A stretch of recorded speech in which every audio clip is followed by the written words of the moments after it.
Group से मिलनी चाहिए। क्योंकि एक बार को आप सोचिए, आखिर उस बच्चे की गलती क्या होती है जो एक गरीब घर में पैदा होता है और उसको बेहतर शिक्षा से वंचित होना पड़ता है। शिक्षा के सामने एक पैसे की दीवार खड़ी है। जो जितनी ऊंची दीवार लांघ सकता है, जो जितना अधिक पैसा शिक्षा पे खर्च कर सकता है, वो उतनी बेहतर शिक्षा पा सकता है। लेकिन अगर एक देश एक है, लोकतांत्रिक देश है, तो शिक्षा भी सबको एक समान रूप से तो मिलनी ही चाहिए। आज परिस्थिति ये है कि एक तरफ तो प्राइवेट स्कूल हैं जो लूट के अड्डे बने हुए हैं, वहां पे आप एडमिशन कराने जाएंगे तो सिर्फ एडमिशन के नाम पे ही आपको 10,000 20,000 रुपए देना होगा।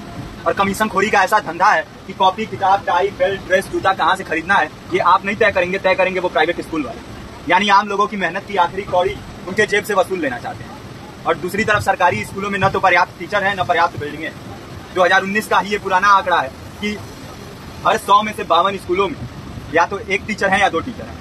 और उन्हीं टीचरों के ऊपर जिम्मेदारी थोप दी जाती है कि जनगणना करो, मतगणना करो, पशुगणना करो, तमाम काम करवाए जाते हैं। और 19 के बाद से तब से कितने टीचर रिटायर हुए होंगे और 18 के बाद से कोई टीचर की वैकेंसी भी नहीं है। आप खुद भी सोच सकते हैं ये परिस्थिति और कितनी बिगड़ी हो। इसीलिए हम लोग ये मांग उठा रहे हैं, चाहे कोई राष्ट्रपति का बच्चा हो या किसी मजदूर का, सबको शिक्षा एक समान मिलनी चाहिए और निःशुल्क रूप से मिलनी चाहिए। प्रेमचंद ने अपने दौर में भी कहा था कि एक सभ्य समाज में ऊंची से ऊंची तालीम मुफ्त होनी चाहिए और इसका पूरा खर्च गवर्नमेंट को उठाना चाहिए, क्योंकि हमारे देश को फौज से ज्यादा आवश्यकता तालीम की है। और शिक्षा से जुड़ता हुआ ही दूसरा मुद्दा हम लोग उठा रहे हैं।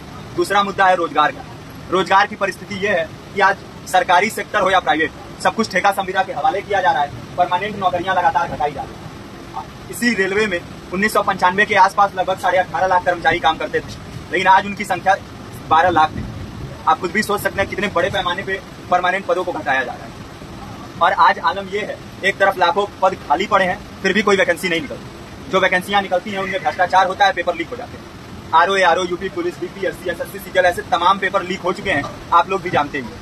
अभी नीट की धांधली में ये पता चला कि एक पेपर 30 लाख से 50-50 लाख रुपए में बेचा गया। हम और आप तो ये पैसा नहीं दे सकते। पूरी की पूरी कारस्तानी सरकार, प्रशासन, शिक्षा माफियाओं की होती है। और भुगतता कौन है? आम घरों के लोग, जो लोग सालों साल तैयारी करते हैं, दिन भर में 10-10 घंटे, 12-12 घंटे पढ़ते हैं। और इतनी कड़ी मेहनत के बाद, सालों साल की मेहनत के बाद उनके हाथ लगती है तो सिर्फ हताशा, निराशा, अवसाद। बहुत से छात्र नौजवान जो इस बेबसी में, इस डिप्रेशन में नहीं जी पाते, आत्महत्या तक के कदम उठा लेते हैं। लेकिन ये देश की विडंबना है कि टीवी चैनल, अखबार, मीडिया, नेता मंत्रियों के लिए कहीं ये कोई मुद्दा नहीं है। उनके लिए मुद्दे हैं तो जाति, धर्म, रंग, नस्ल, अगड़ा पिछड़ा। आज जब पूरी परिस्थिति इतनी भयावह है तो ये जरूरी है कि लोगों के बीच में जाया जाए, लोगों को संगठित किया जाए और एकजुट किया जाए। क्योंकि आज अगर अपने मुद्दों पर बोलेंगे नहीं तो कल को ये परिस्थिति और बिगड़ेगी। हो सकता है ले दे के अपनी जिंदगी तो हम लोग काट ले जाएंगे, लेकिन आने वाली पीढ़ियों को क्या भविष्य देके जाएंगे, ये भी सोचने वाली बात है। हमारे साथी ने आपको पर्चा दिया है, पर्चा आप तक पहुंच गया है। पर्चे में और भी बातें हैं, इसको पूरा विस्तार से पढ़िए। पर्चे में हमारा नंबर है, संपर्क कीजिए। फेसबुक का, इंस्टाग्राम का लिंक है, आप वहाँ पे जाएंगे तो आपको पता भी चलते रहेगा कि लगातार किन किन माध्यमों से हम इस अभियान को चला रहे हैं। नुक्कड़ नाटक, संगीत, शिक्षा सहायता मंडल, लाइब्रेरी, तमाम माध्यमों से इस अभियान को चला रहे हैं और कोशिश कर रहे हैं कि बड़े से बड़े पैमाने पर हर जगह पे लोगों को संगठित किया जाए और एकजुट किया जाए। आपके बीच भी आए हैं, आपका साथ और सहयोग है। साथ इस रूप में कि आप भी हमारे इस कारवां और इस मुहिम से जुड़िए।